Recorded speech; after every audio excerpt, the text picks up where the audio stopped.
Did you know that saving your money alone in the bank won't make you rich?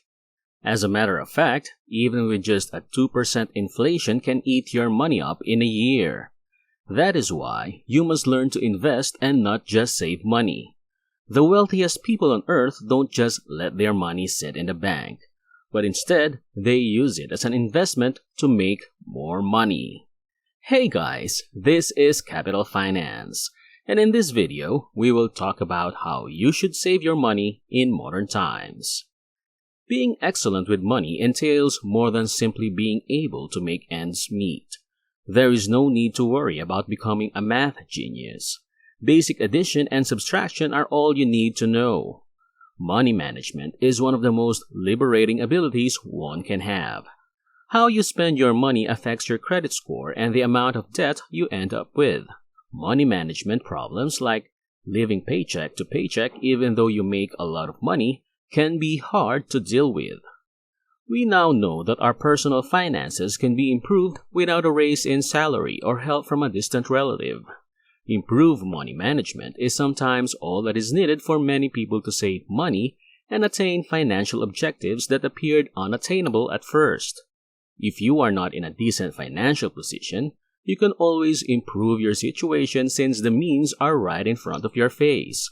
It doesn't matter if you're just out of college, halfway through your profession, or in the middle of your life's journey when it comes to saving and planning for the future. Before we begin, make sure to like this video and drop a comment on the comment section below.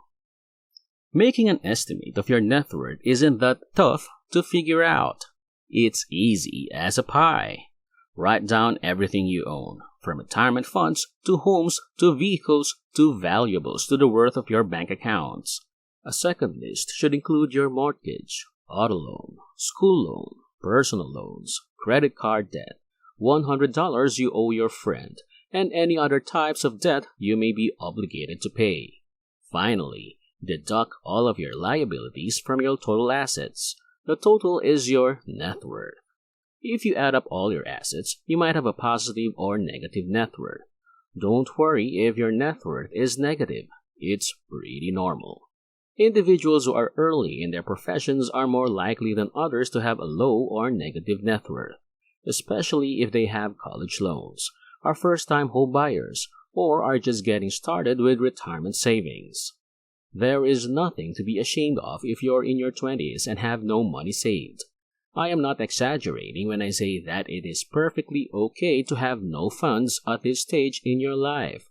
Let's be honest about this. Students with student loans will find that even part-time work is insufficient to meet their living expenses, let alone their debts. According to the latest available data, do not be concerned. Most 20-year-olds have a negative net worth. It's important to keep in mind that it's not until later in life that you fully understand the repercussions of your financial choices. If you start investing even 7% to 8% of your income in your 20s, you'll be ahead of the pack in less than 10 years. When you're in your 30s, you should have at least 6 months' worth of salary stashed away in a rainy day fund. A year's worth of savings is an excellent place to start if you want to be better than the average American. There will always be crises, and they can even lead to financial ruin. The unexpected expense of medical costs causes hundreds of thousands of Americans to declare bankruptcy every year.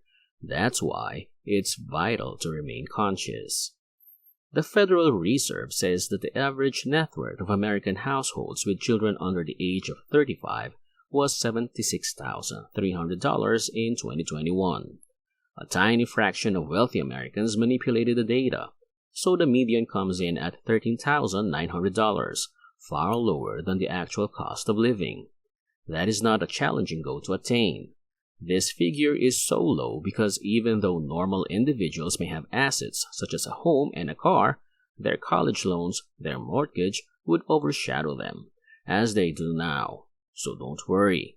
As soon as you start paying off your college loans and mortgage, your net worth will swiftly grow.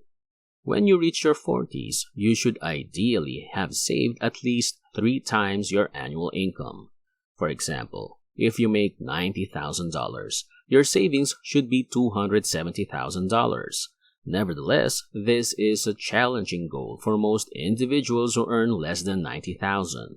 When you look at the Federal Reserve's projections for 2021, you'll see that the 40-year-old's median salary will be just around $50,000. This is when most people have families and many bills to pay. If you don't want to be broke, you should try to do better than the average. Taking care of a whole family isn't easy, especially when your kids start to grow up. Your net worth should increase dramatically as you reach the age of 50, since you are also approaching retirement age, and if you want a decent retirement, you need to plan for it.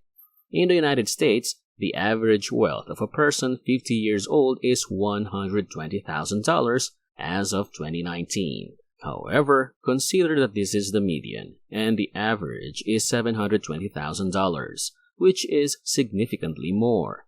You should also have 5 times as much money in savings as you make each year. For practical purposes, even saving a tiny percentage of your salary over 30 years is adequate to meet these goals. The principle of compounding means that if you choose to invest, your money will quickly grow. Keep in mind that you are not required to adhere to these specific figures and guidelines. With a little more effort, you can retire in your 30s and still have plenty of time to enjoy life. It is possible to achieve things that are beyond your wildest dreams. There are times when you've pondered why some individuals seem to have so much money while others don't. My parents continued assuring me that it was all because of school, which I believed. If you work hard and obtain high marks, you'll have everything you've ever dreamed of one day. At the time, I was baffled by this argument, and I'm still confused by it now. I found education to be monotonous. Despite my best efforts, getting good marks was never a priority for me in school. Things have changed, though, in the modern world. There has never been a better time to start accumulating money. Even if you don't have access to the wealthiest people or are too slow to read books, the internet has all the information you need. You will not get wealthy just based on your financial assets. Year after year, the worth of your money will decrease. Assets that generate dividends on a regular basis are the true source of wealth. In addition, the force of compounding means that your money will only grow. Some people might think 10% of $1,000 isn't much. In my opinion, generating $100 a year from your assets isn't all that impressive. However, 10% of $10 million is $1 million. The amount of money would place you in the top 1% of the wealthiest people on the planet. It takes a lot of work to lay the groundwork for financial security, but it takes care of itself once you do. Most individuals have a hard time sacrificing short-term gratification for long-term prosperity. It's possible to live on a tight budget, even if you're making 6 figures. Approximately $67,000 was earned by American households on average per year in 2021. Long-term stock market returns of 10% have shown to be a certainty, meaning that an investment of just over $500,000 may assure the typical household income without having to work a single day in your life. That's only a hypothesis, of course, but you understand its gist. Everybody has no excuse for not being able to learn how to make money. The goal is to begin as soon as possible, to benefit from the power of compounding. So, that is all for today's video. If you like this episode, make sure to subscribe and click the notification bell to get updated on our latest uploads. See you next time!